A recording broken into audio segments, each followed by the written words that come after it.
السلام علیکم۔ میں ہوں فیصل محمد اور آپ دیکھ رہے ہیں ہمارا YouTube channel views of Faisal Muhammad. نومبر کا پہلا ہفتہ شروع ہے اور میں سمجھتا ہوں کہ یہ ہفتہ انتہائی ہنگامہ خیز ہوگا، اور جیسا کہ ہم کہتے رہے ہیں کہ بہت سارے معاملات جو ہیں اب فائنل جسے کہتے ہیں کہ اپنی اسٹیج پہ آ رہے ہیں۔ اسی طرح بین الاقوامی سطح پر بھی یہ ہفتہ جو ہے بڑا اہم ہے، کیونکہ امریکہ کے جو الیکشن ہے وہ بھی اب اپنے اختتام کو پہنچنے لگے ہیں، صرف 3 روز رہ گئے ہیں، اور ٹرمپ اور کیملا ہیرس کا جو مقابلہ چل رہا ہے اس وقت دنیا کے اندر، جس کو بڑی اہمیت سے دیکھا جا رہا ہے، وہ بھی اس کا بھی رزلٹ اسی ہفتے جو ہے آپ دیکھ لیں گے۔ بات امریکہ کی میں نے کی ہے تو تھوڑا سا امریکہ کا بتا دوں آپ کو کہ ٹرمپ کی پوزیشن جو ہے اس وقت کہیں نہ کہیں بہت اچھی جا رہی ہے، اور جو سوئنگ اسٹیٹ ہیں جیسے ہم پہلے کہتے رہے ہیں اور پہلے بھی ماضی میں بھی آپ نے دیکھا کہ ان کا کردار بڑا اہم رہا ہے، اس مرتبہ بھی ایسا ہی ہوگا۔ نیو یارک سے بھی مجھے کسی قسم کے سرپرائز کی امید ہے۔ دوسرا یہ کہ یہ جو مقابلہ ہے نا در حقیقت ٹرمپ کا اور کیملا کا، یہ بنیادی طور پر اگر میں یوں کہوں کہ جیسے اکثر میں کہتا رہا ہوں کہ جو ہے اپنا جنگ مخالف قوتیں اور جنگ حامی قوتیں، یہ ان کے درمیان مقابلہ ہے، آپ کو اس پس منظر پہ بھی دیکھنا ہوگا۔ اور آپ دیکھیں 2 جنگیں بالکل تیار، ایک تو جنگ بالکل چل رہی ہے اس وقت روس اور یوکرائن کی، دوسری جنگ بالکل تیار کھڑی ہے، مطلب ویسے تو چل رہی ہے لیبنان کے درمیان میں اور اسرائیل کے درمیان میں، حزب اللہ برسر پیکار ہے، ایران پہ ریسنٹلی حملہ بھی ہوا ہے، وہ بھی میں آگے میں بتاؤں گا آپ کو، لیکن وہاں جو ایک بڑی جنگ جو ہے نا، بڑی وار، فل فلیج وار جو ہے نا، وہ کسی وقت بھی تیار ہے۔ وہ وار جو ہے نا وہ اس الیکشن کے درمیان یا تو بالکل ایسا ہو سکتا ہے کہ الیکشن بالکل ایج پر ہو، 1-2 دن میں ہو جائے، یا فوری الیکشن کے بعد 7 یا 8 تاریخ کو یہ شروع ہو سکتی ہے، یہ میں آپ کو خبر دے رہا ہوں۔ لیکن اس جنگ کا جو اثر ہوگا یہ دنیا پہ بڑا خطرناک ہوگا۔ میں ابھی آتا ہوں واپس ٹرمپ کی طرف۔ یہ جو جنگ ہے نا، اس جنگ سے مجھے لگتا ہے کہ جو میں نے کہا نا کہ جنگ حامی جو قوتیں ہیں وہ دنیا سے کم از کم 25% آبادی کو اس جنگ کے ذریعے ختم کر سکتی ہیں، یا ان کا منصوبہ ہے، جو بھی آپ سمجھنا چاہیں سمجھ سکتے ہیں۔ تو لہٰذا ٹرمپ کی آنے کی جو کوشش ہے اس میں بہت سارے وہ لوگ جو امن پسند طبقے ہیں، جو امن پسند ممالک ہیں، جو جنگ نہیں چاہتے، وہ چاہتے ہیں کہ ٹرمپ آئے۔ اس میں رشیا بھی ہے، اس میں چین بھی ہے، اور پاکستان کو تو خیر میں فی الحال کسی جگہ کاؤنٹ نہیں کرتا، کیونکہ پاکستان میں تو ایک ہی پریشانی ہے کہ اگر ٹرمپ آ گیا تو عمران نہ چھوٹ جائے، کیونکہ عمران تو یہاں ان کی گلے کی ہڈی بنا ہوا ہے۔ اور یہ بات شروع سے کہتے رہے، جو 1 سال پہلے اگر ہمارا دیکھتے رہے، وہ سال 1.25 سال پہلے جب ٹرمپ کو پکڑا گیا تھا، پہلا کیس جب ان کے پر اپنا تھا، اس وقت بھی میں نے کہا تھا کہ ٹرمپ اور عمران ایک ہی کشتی کے 2 سوار ہیں، اور میں نے اس وقت کہا تھا کہ امریکہ کی ڈیپ اسٹیٹ اور پاکستان کی ڈیپ اسٹیٹ، ان دونوں کے درمیان رابطے قائم ہیں۔ یہ دونوں جو بین الاقوامی دجالی قوت ہے، ان دونوں کے کوآپریشن پہ کام کر رہے ہیں۔ پرانی یہ پڑی ہوئی ہے میری، مطلب اس میں کوئی ڈھکی چھپی بات نہیں، اب جا کے چیک کر سکتے ہیں۔ اخباری بیانات بھی ہیں، اخباری بیانات تو بڑا مشکل ہوتا ہے ان کے لنک تلاش کرنا، لیکن وی لاگس کے ہو تو آپ دیکھ سکتے ہیں، پڑے ہوتے ہیں۔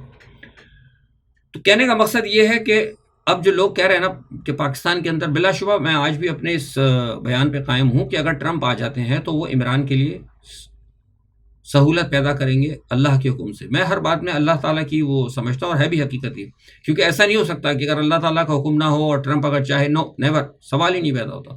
ٹرمپ اگر الٹا بھی لٹک جائے گا اور اللہ کی مرضی شامل نہیں ہوگی تو عمران کو نہیں رہا کر سکے گا۔ اللہ تعالیٰ کی مدد سے مجھے امید ہے کہ وہ ٹرمپ عمران کے لیے ضرور آواز اٹھائے گا، کیونکہ ٹرمپ ان کا مداح ہے۔ یہ بات میں بہت پہلے بتا چکا ہوں، اور بہت ساری چیزیں والے شیئر بھی کر چکا ہوں، لہٰذا پرانی باتوں کی طرف جانا بیکار ہے، چھوٹا سا ویلاگ ہوتا ہے۔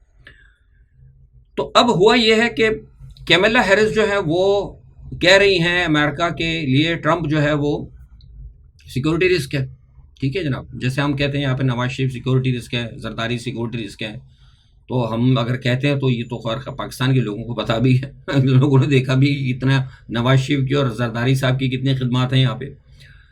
لیکن ٹرمپ بھی کہتے ہیں ان کو کہ وہ جو ہے آئیں تو امریکہ کو تباہ کر دیں گی۔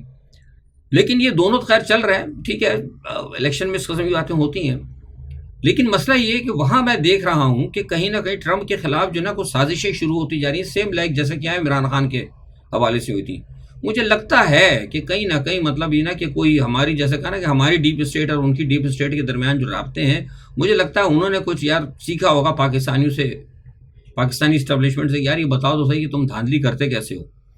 کیونکہ کل وہ دیکھا یہ کہ وہ ایک بندہ جو ہے جب ووٹنگ کے لیے گیا، الیکٹرانک ووٹنگ کے لیے، تو دبا رہا ہے وہ ٹرمپ کا اور نام آ رہا ہے کیملا کا. یعنی اب کمال دیکھیے، یعنی بلا رہا ہے مونچھوں والے کو اور سامنے آ رہا ہے داڑھی والا. نہیں یہ جو ہم نے مثال کسی زمانے میں سنی تھی نا، وہ اب ہم یہاں جدید دور پہ دیکھ لیجیے جناب. تو یہ لگتا ہے کہ مجھے وہاں کی ڈیپ اسٹیٹ پوری بھرپور کوشش کرے گی، لیکن جیسا کہ کل میں نے کہا تھا، اپنا ایک صحافی ہیں ان کے ساتھ عموماً فون کرتا ہوں میں، ویلاگ شاہ صاحب جو ہے، رضوان شاہ صاحب، ان کی ویلاگ میں بھی میں نے کہا تھا کہ اگر اس مرتبہ انہوں نے ٹرمپ کو ہرانے کی کوشش کی تو ٹرمپ اس مرتبہ ٹف ٹائم دیں گے، کیونکہ وہ امریکہ کی جو عوام ہے، امریکنز، وہ مطلب کوئی پاکستانی عوام تو نہیں ہے کہ ڈر کے بیٹھ جائیں گے بالکل، کہ حکومت میں نے کہہ دیا کہ 6 مہینے کے لیے اندر ہو جائے گی تو ڈر کے بیٹھ جاتے ہیں. تو وہ امریکنز ہیں، اگر وہ کھڑے ہو گئے تو پھر حالانکہ آپ کو پتہ ہے وہاں تو لوگوں کا اسلحہ بھی بہت ہے، اسلحہ تو خیر سے اللہ ماشاء اللہ پاکستان کے پاس بھی کم نہیں ہے. وہ جب چاہے آپ دیکھیں، جب بھی کوئی معاملہ ہو تو یہاں اسلحے سے ہی کام ہوتا ہے. آج تک غیرت سے تو کوئی مطلب شرم و حیا سے تو کوئی مرے ہی نہیں، جو بھی مرے وہ گولیوں سے ہی مرے، اسلحے سے ہی مرے. تو خیر کہنے کا مقصد یہ تھا، بیچ میں ایک بات آ گئی. یہ جو ہے نا صورتحال بڑی اہم ہوتی جا رہی ہے. اچھا، اسی پس منظر کے اندر جو ہے سارے معاملات کو دیکھتے ہوئے، جیسے میں نے بتایا کہ رشیا نے بھی اپنی جنگ تیز کر رکھی ہے، روس نے ادھر اس نے فوری طور پر ان کو بلا لیا ہے، شمالی کوریا کو جو ان کا معاہدہ ہوا ہے.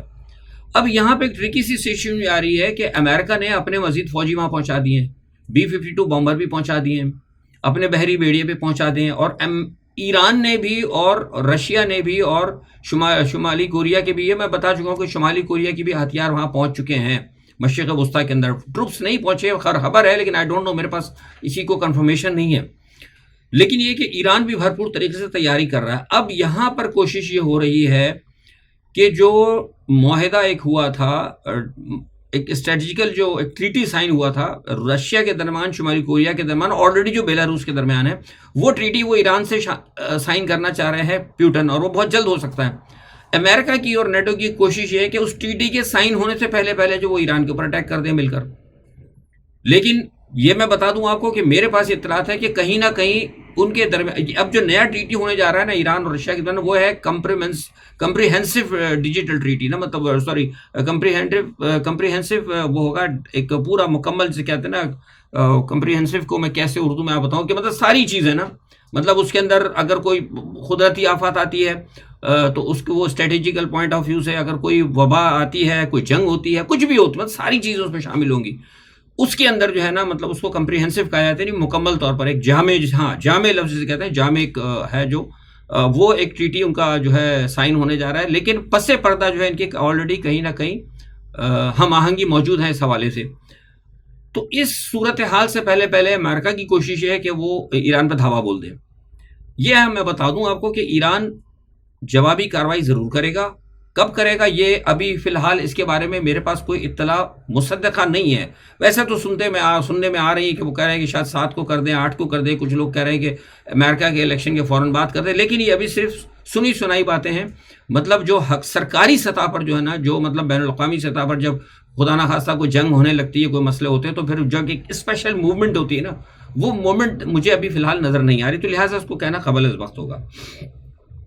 اسی پس منظر کے اندر ابھی بیروت کے اندر جو ہے حملے اسرائیل نے تیز کر دیے ہیں، لیکن حزب اللہ بھی بڑے زبردست حملے کر رہا ہے اور مسلسل جو ہے حزب اللہ کے حملے بڑھتے جا رہے ہیں. تو یہ ایک صورتحال جو ہے مجھے لگ رہا ہے کہ جو آئی ہے نا اس وقت مشرق وسطیٰ میں، مجھے لگتا ہے کہ یہ کوئی دنیا کی بڑی جنگ اگر ہوئی نا، جو یہاں پلان ہے جنگی قوتوں کا، مجھے لگتا ہے کہ اللہ خیر کرے، یہ کو دنیا کی 25% آبادی کو لے کے بیٹھ جائے گی یہ جنگ جو مشرق وسطیٰ میں ہوئی ہے. اور ہو سکتا ہے کہ اسی الیکشن کی وجہ سے فوری طور پر جو ہے یہ یہاں یا تو جنگ بڑھ جائے گی یوکرین اور رشیا کی، یا پھر یہ رک جائے گی. اگر جنگ بندی ہوتی ہے روس اور یوکرین کے درمیان، تو یہ میں آپ کو پہلے بتا چاہوں گا کہ روس نے جن علاقوں پہ قبضہ کیا ہے وہ علاقے وہ یوکرین کو واپس نہیں کرے گا. شمالی کوریا کی فوج کو بلانے کا مقصد یہاں پر یہی ہے کہ جتنی جلدی زیادہ ہو سکے اگر وہ قبضے کر لیں ان علاقوں کے اوپر، اور جب ٹرمپ آئے گا، وہ بھی دوست ہے پیوٹن کا، بہت اچھا دوست ہے، کیونکہ وہ بھی اب جنگ نہیں چاہتا، وہ بھی جنگ نہیں، جنگ مخالف یہ بھی ہے، جنگ مخالف وہ بھی ہے. تو جب وہ آ جائے گا تو وہ اس کو کہے گا بھائی جنگ بندی کرو، تو پیوٹن وہاں یہ کہیں گے کہ جناب ٹھیک ہے، میں آپ کے کہنے پہ جنگ بند کرتا ہوں. 2 سال تک میں لڑا ہوں، ظاہر ہے ہمارے اتنے لوگ مارے گئے، دوستی کی بات ہے، تعلقات کی بات ہے، ہم آپ کی قدر کرتے ہیں، لیکن یہ ہے کہ جو علاقے میں نے فتح کر لیے وہ میرے پاس ہی رہیں گے. وہاں پر جو ہے مطلب جو بارگیننگ پوائنٹ ہو رہا وہ پیوٹن کے پاس ہو، اس لیے یہ پلان چل رہا ہے. بہرحال دیکھتے ہیں 3 دن کے بعد کیا سچویشن سامنے آتی ہے. 3 دن کے بعد فوری طور پر ساری چیزیں کلیئر ہو جائیں گی. اچھا، بات میں نے بیچ میں کی تھی وہ اسٹیبلشمنٹ کی، پاکستان کے حوالے سے بیچ میں ذکر آ گیا تھا. تو یہ میں بتا دوں کہ جیسے میں نے کہا نا کہ وہاں پہ ہفتہ بڑا اہم ہے، یہ ہفتہ جو ادھر کے لیے بھی اہم ہے، یہاں کے لیے بھی بہت اہم ہے. حکومتیں چالیں کامیاب ہوتی ہیں یا ناکام ہوتی ہیں، اس کا بھی فیصلہ آج ہو جائے گا. ٹھیک ہے جناب. اس کی وجہ یہ ہے کہ جو عدالتوں کو بے توقیر کرنے کا جو ایک سلسلہ شروع کیا تھا قاضی فائز عیسیٰ صاحب نے حکومت کے کہنے پر، اور اسٹیبلشمنٹ کے جو کچھ لوگ ہیں، کچھ میں سب کو نہیں کہتا، کچھ لوگ، میں بار بار کہتا ہوں، لوگ جب مجھ سے لوگ پوچھتے ہیں کہ فیض صاحب آپ، بھائی میں اسپیسیفک کسی فوج کا، کسی جج عدلیہ کا نہیں کہتا، اسٹیبلشمنٹ میں سارے لوگ ہوتے ہیں، شیطان سب جگہ ہے، کوئی ایک آدھ میرے خاندان میں بھی ہو سکتا ہے، کوئی ایک آدھ 2 آپ کے خاندانوں میں بھی ہو سکتے ہیں. تو ہم کسی کی جب خاندان کی بات کرتے ہیں کہ بھئی تو اس کا مطلب نہیں ہوتا کہ پورا خاندان، 1-2 لوگ ہو سکتے ہیں. تو جو ٹیئر ہے ہر ڈپارٹمنٹ کی، جو ہائی، ظاہر سی بات ہے، جو بڑے عہدوں پر لوگ ہوتے ہیں انہی کا ہی حکم چلتا ہے نا، چھوٹا موٹا تو نہیں چلے گا. تو جو اسٹیبلشمنٹ کے جو بڑے بڑے ادارے ہیں، ان کے اندر جو بڑے لوگ ہیں جن کے اپنے مفادات ہیں بین الاقوامی سطح پر، سمجھ گئے، وہ جو ہے کوشش جو ان کی تھی کہ پاکستان کے اندر جو ہے عدالتوں کو ماتحت کر دیا جائے، ان کو بے توقیر کر دیا جائے، اس میں وہ کسی حد تک کامیاب تو ہو رہے ہیں، کیونکہ پاکستان میں جنگل کا قانون نظر آ رہا ہے مجھے. وہ دیکھیں سندھ کی عدالت نے ابھی وہ کیا تھا، آپ کو پتہ ہے، وہ اس کا امتحان کے لیے، ایم بی اے کے لیے، ایم بی اے کیٹ کے لیے انہوں نے کہا تھا کہ ایم بی اے کیٹ کی جو ہے عدالت نے کہا تھا کہ دوبارہ ایگزام کراؤ، وہ منع کر دیا صاف انہوں نے، کیونکہ اس کی ابتدا ہو گئی تھی عمر عطا بندیال سے. جی اب عمر عطا بندیال نے جب کہا تھا نا پنجاب کے الیکشن میں، جب لوگ انہوں نے نہیں مارا تو اس اسٹیبلشمنٹ کے کہنے پہ ہوا سارا کام. تو پھر انہوں نے کہا کہ بس اب تو عدلیہ کی ہے ہی کچھ نہیں توقیر، اور پھر اللہ ماشاء اللہ پھر آ گیا قاضی فائز صاحب. انہوں نے تو کہ وہ بیڑا غرق کیا عدلیہ کا. انہوں نے کہا کہ جناب بس سر ہم ہیں آپ کے لیے، آپ جو کہیں گے وہی ہوگا. تو یہ میں بتا دوں آپ کو کہ میرے الفاظ کو یاد رکھیں آپ، کہ اسٹیبلشمنٹ کے ڈھول پر ناچنے والے قاضی فائز عیسیٰ کے انجام سے سبق سیکھیں. بس اتنا میں کہوں گا آگے. اور لوگ یہ بھی مطمئن نہ ہوں کہ صرف جو باہر جائے گا ہوگا. وقت اگر یہی حال رہے تو پاکستان میں بھی وقت آئے گا، جو کچھ انگلینڈ میں تماشے دیکھ رہے ہیں نا آپ، وہ پاکستان میں بھی آپ کو تماشے دیکھنے کے ملیں گے. کیونکہ ابھی تک تو لوگ کہہ رہے ہیں نا کہ ہم عمران کی خاطر جان دینے کے لیے تیار ہیں. آگے مجھے ڈر یہ ہے کہ ایسا نہ ہو کہ لوگ یہ کہہ دیں کہ ہمیں عمران کی خاطر جان لینے کے لیے بھی تیار ہیں. اور یہ وقت آ سکتا ہے، یہ میں دیکھ رہا ہوں، مطلب ایک تجزیہ نگار ہوں، میں دیکھ رہا ہوں کہ جس طریقے سے، کیونکہ کس طریقے سے عوام کو روندا جا رہا ہے. اس چینل نے آپ کو کہا تھا جب آئی ایم ایف کی پہلی ڈیل ہوئی تھی، میں نے کہا یہ ظلم کر رہے ہیں قوم کے ساتھ. لوگوں نے مجھے کرٹیسائز کیا تھا کہ نہیں آپ کو نہیں پتا پاکستان دیوالیہ ہو جاتا، مہنگائی کم ہو جائے گی، حکومت بھی چیختی رہی، سارے لفافی لوگ. میں کبھی اسی کا نام نہیں لیتا، لیکن آج آپ دیکھ لیں، آج صبح کی بات ہے، آئی ایم ایف نے کہہ دیا، انہوں نے کہہ دیا کہ نہیں جناب ہم آپ کی بات نہیں مانتے. انہوں نے تو پیسے لے کے کھا گئے، آج جب پیسہ حکومت کھا گئی، آگے ہماری اسٹیبلشمنٹ کھا گئی جو شروع سے کھاتے ہیں. صاف سیدھی بات ہے، یہ سب مل کے بڑے بڑے ہی لوگ کھاتے ہیں، چھوٹے نہیں، عوام تھوڑی کھاتی ہے بیچاری. انہوں نے کہہ دیا کہ منی بجٹ لے کے آؤ. اصل مقصد یہی ہے کہ قوم کو کسی طرح بے حال کر کے یہاں پہ اس قدر کر دے، اس طرح برا حال کر دے اس قوم کا کہ یہاں پہ لڑائی، مار کوٹ، فساد، خانہ جنگی ہو جائے، سول وار ہو جائے. اس کے بعد پھر آ کر کہیں کوئی شہنشاہ لگا کے، ہلو سر آپ کے حالات بہت زیادہ خراب ہیں، نیوکلیر ہتھیاروں کا آپ کے پاس ہونا بڑا خطرناک ہے، اور یہ تو جناب کچھ بھی ہو سکتا ہے، کیسے بھی ہو سکتا ہے. یہ میں بات جو ہے نا، یہ الفاظ میں تقریباً آج سے گزشتہ 1-2.5 سے کہہ رہا ہوں. 1-2.5 سمجھتے ہیں کسی کو کہتے ہیں؟ 10 سال سے کہہ رہا ہوں یہ بات، کہ یہ پاکستان کو ڈی نیوکلرائز کرنے کی طرف یہ کوشش کرتے رہے. لیکن ان کو اصل میں ہوتا یہ تھا کہ لوگ نہیں مل پاتے تھے. کبھی حکومت اس فیور کی آ جاتی تھی تو اسٹیبلشمنٹ دوسری آ جاتی تھی، کبھی اسٹیبلشمنٹ ان کے فیور آتی تھی تو حکومت عمران خان جیسی آ جاتی تھی. اب اتفاق سے ایسا ہو کہ دونوں ہی آ گئے اس بات کے اوپر کہ چلو ٹھیک ہے جی، ہمارے بس معاملہ سمجھیے 6 بندے اسٹیبلشمنٹ سے مل گئے، 6 سیاستدان ادھر سے مل گئے، 6 اور 6 12 مل گئے، اور انہوں نے کام شروع کر دیا، جس کا نتیجہ ہوگا پاکستان آج تباہی کے کنارے پہنچ گیا. ایران سے آپ کے تعلقات خراب، ہندوستان سے آلریڈی خراب. وہ تو ہمارا ویسے ہی جسے کہتے ہیں کہ ساس بہو کا بہر والی بات، وہ تو شروع سے ہی چل رہے ہیں، پتہ نہیں صحیح ہوتے ہیں کہ نہیں ہوتے. اور اللہ بھلا کرے افغانستان سے بھی آپ کی چل رہی ہے. پیچھے رہ جاتا ہے ایک چائنا، وہ چائنا کا بھی حالات اب مجھے لگ رہا خراب ہونے لگے. یہاں میں آپ کو خبر دے دوں کہ میرے ذرائع بیجنگ سے بتا رہے ہیں کہ پاکستان کے حوالے سے چین نے اب اپنی حکمت عملی کو تبدیل کرنے کی سوچ لیا ہے. یہ بڑی خبر ہے، اور یہ اب میں سمجھتا ہوں کہ جو اسٹیبلشمنٹ کے اندر جو محب وطن لوگ ہیں وہ اس خبر سے بڑے بے چین ہوں گے، اور ہونا بھی چاہیے. ملک سب سے بڑا ہے. اور اصل میں سب سے بات پھر وہ یاد آتی ہے کہ اصل میں جو اسٹیبلشمنٹ کے اندر کوئی بھی ہے، بہت سارے لوگ ہوں گے، ہزاروں لوگ ہیں اسٹیبلشمنٹ میں محب وطن ہیں، اور سیاستدانوں میں بھی بہت سارے محب وطن لوگ ہیں. وہ اس لیے بیچارے خاموش ہو پا رہے ہیں کہ عوام نہیں کھڑی ہوتی. وہ ڈب دیکھا نا 6 ججوں نے کیا کیا تھا. 6 جج کھڑے ہوئے، اس 6 ججوں نے مقابلہ کیا، کھل کے سامنے آیا، کوئی نہیں کھڑا ہوا. 8 ججوں نے فیصلہ دیا، کوئی نہیں کھڑا ہوا. اب کیا ہوا ہے کہ وہ آ گئے جناب اپنے یحییٰ آفریدی صاحب، حکومت لے آئی ان کو. اب یحییٰ آفریدی صاحب کو میں نے پہلے دن کہا تھا کہ یہ آپ کو قوم کو حیرت زدہ کریں گے. اب ان کے جو ہے فیصلے آپ دیکھ لیں، آہستہ آہستہ وہ قاضی فائز کے فیصلے ریورس کر رہے ہیں. بظاہر تو آپ کو ایسا نظر آ رہا ہے کہ وہ قوم کو لڈو کھلانے جا رہے ہیں. اللہ کرے وہ لڈو ہی کھلائیں، ایسا نہ ہو کہ بعد میں جب پتہ لگا لڈو جب منہ میں ڈالا تو پتہ لگا منہ ہی کڑوا ہو گیا. تو یہ اس چیز کا بھی ذرا دھیان رہے، کیونکہ ابھی تک میں آپ کو خبر دوں، ابھی گزشتہ 24 گھنٹوں کے اندر کچھ لوگوں نے رابطے کیے تھے کسی کے ذریعے فائز اپنا جسٹس یحییٰ آفریدی کے ساتھ. حکومت کے بھی کچھ لوگ تھے، ہوتے رہتے رابطے تو ہوتے رہتے ہیں کہ بھئی یہ کیا ہو رہا ہے، کیسے ہو رہا ہے. ان کو بڑا مطمئن کر دیا. جسٹس صاحب نے کہا کہ جناب ہمیں اس بات کا احساس ہے کہ آپ ہمیں لے کر آئے ہیں، ہم ایسا نہیں کریں گے کہ آپ ہمیں لے کر آئیں تو ہم آپ کو مایوس کریں. آپ دیکھتے جائیں، ہم بہت طریقے سے فیصلے کریں گے، اس میں سب کی جیت ہوگی، ہار کسی کی نہیں ہوگی. یہ کہہ کے انہوں نے فی الحال وہ مطمئن کر رہے ہیں، لیکن حکومت مطمئن نہیں ہے، نہ اسٹیبلشمنٹ مطمئن ہے.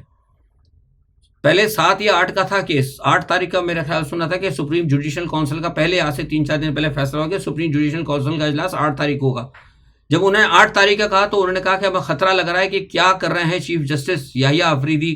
انہوں نے کہا ٹیسٹ چیک کے لیے فوری طور پر بشرا بیگم کا کیس پھینکو سپریم کورٹ کے اندر. یہ بڑی میں ایک بتا رہا ہوں، بڑے اندر بہت گیم چل رہے ہیں، لوگوں کو نہیں پتا. اندر جو لوگ بیٹھے نا، ہمارے پاس چڑیا اڑیاں ہمارے پاس چڑیاں اڑیاں نہیں ہیں، ہمارے پاس پریاں ہیں، خانگی پریاں ہوتی ہیں نا، گھروں میں پریاں ہوتی ہیں نا، ہماری پریاں ہیں بہت ساری. ہماری پریاں کہیں سے خبریں لے کے آتی ہیں. ان پریوں کے مطابق وہ یہ کہتی ہیں کہ ان کو یہ پتہ لگا ہے کہ یہ ٹیسٹ چیک کے لیے فوری طور پر بشرا بیگم کا کیس فٹافٹ جاری کیا کہ 8 تاریخ کو اگر ہوگا تو 8 تاریخ سے پہلے 2 ایک آدھ دن تو لگ ہی جائے گا نا. کوئی درخواست آئے گی، لگے گی، پھر کوئی آبجیکشن ہوا، کوئی آگے پیچھے، تو 1-2 دن کے اندر ہو جائے گا. تو سپریم جوڈیشل کونسل کے فیصلے کے آنے سے پہلے بھی دیکھ لیں گے کہ سپریم کورٹ کے جو موجودہ جو ہے سیٹ اپ جو ہم لے کے آئے، اس کا کیا پلان ہے بشرا بیگم کے فیصلے کے فوراً بعد. انہوں نے بھی فوری طور پر پلٹ کے ٹھک کر کے 3 دن پہلے لے لیا. انہوں نے کہا جی 5 تاریخ کو سپریم جوڈیشل کونسل کا فیصلہ ہونے جا رہا ہے. تو بڑی ٹرکی سی سچویشن ہے.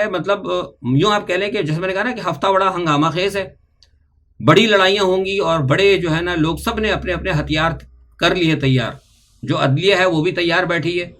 اور مجھے ابھی تک جو لگ رہا ہے، میرے پاس جو اطلاع وہ یہ ہے کہ عدلیہ جو ہے، عدالت یہ سوچ چکی ہے کہ ججوں کے جو ہے نا اس کی پوزیشن، اس کے معیار کو، اس کے وقار کو برقرار رکھا جائے گا، اور کوئی بھی ایسا فیصلہ نہیں کیا جائے گا جس سے کہ ملک اور قوم یا آئین کی جو ہے سبکی ہو. طلال چودھری صاحب نے کہا ہے کہ نہ وہ 26 کیا ہمیں 126 بھی کرنی پڑی تو کر لیں گے. چودھری صاحب سے کہنے کا ہے کہ اگر جناب یہ آپ کی خوش قسمتی ہے کہ قوم جو ہے نا آپ سے پوچھ نہیں رہی، جس دن اگر قوم کھڑی ہو گئی نا پوچھنے، تو آپ یہ 26 میں کہ 26ویں جتنی ترامی میں نا سب کو واپس کر کے 6 پہ لے آئیں گے. آپ 126 کی بات کر رہے ہیں، جس دن یہ قوم کھڑی ہو گئی وہ 26ویں ترمیم سے ریورس ہوتے ہوتے صرف 6 ترمیمیں رہ جائیں گی پیچھے. تو یہ ایک ہے. بہرحال دیکھیں، اور مریم نواز نے کہا کہ ہم پنجاب کے لیے بم پروف گاڑیاں خرید رہے ہیں. پتہ نہیں ان کو شاید خطرہ ہو گیا کہ وہ ایسا وقت آئے گا کہ شاید عوام جو ہے ان کے اوپر کوئی ان کی پکڑا دھکڑی کرے. ایسا نہ ہو کہ وہ ڈنڈوں کے بجائے بم ہی چلنے شروع کر جائے عوام کی طرف سے. تو انہوں نے پہلے ہی فیصلہ کر لیا کہ سرکاری افسران کے لیے بم پروف گاڑیاں خریدی جائیں گی. ہمارے پاس پیسہ کھانے کے لیے نہیں ہے، بچے لوگ بھوکے مر رہے ہیں، گھروں کے اندر فاقے ہو رہے ہیں، IMF ہماری جیبوں میں سوراخ کر رہی ہے، اور سرکار دیکھیں اپنے لوگوں کے لیے، ان تمام لوگوں کے لیے جو بین الاقوامی طاقتوں کی غلامی کر رہی ہے، ان کو بم پروف گاڑیاں جو ہے فراہم کرنے جا رہی ہے. یہ سوچنا جو ہے قوم کا اور عوام کا کام ہے. آج کے لیے اتنا ہی، اجازت دیجیے، اللہ حافظ.